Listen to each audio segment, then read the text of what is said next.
Now that we've seen many of the more important blending modes and how we can start to work with those blending modes, before we wrap up this chapter, I wanted to share with you some shortcuts that you can use in order to access those blending modes more quickly. Now, a quick word of caution here, these shortcuts are for advanced users. You don't need to know these shortcuts, but they may help you speed up your workflow.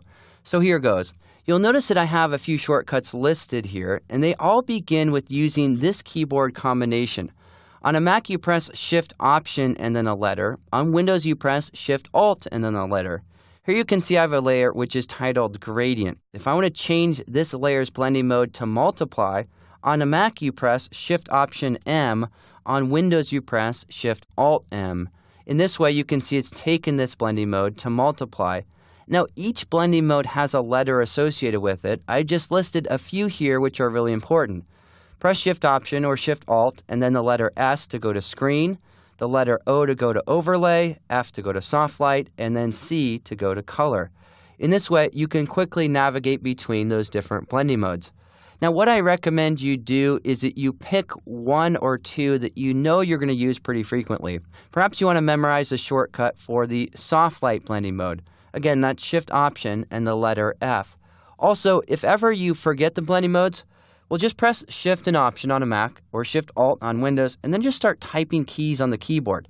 In doing that, you can see that you can toggle between all of the different blending modes, and sometimes you can use this method to teach yourself or to learn the various shortcuts for each blending mode.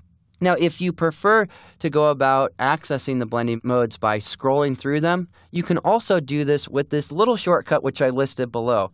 You press the V key to select the Move tool, then you press the Shift key and plus or minus. Plus moves forward through the blending modes, and then Shift minus moves backwards through those blending modes. Again, I just wanted to include this here for you. If you wanted to become a bit more of an advanced user, I recommend that you at least write down these shortcuts so that you have them in your notes so that you might refer back to them later as you get better with blending modes.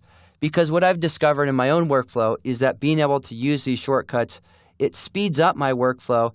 And what's important about speed isn't that you're fast for fast's sake, rather that you're fast so that you can be really creative and so that you can create compelling and interesting photographs.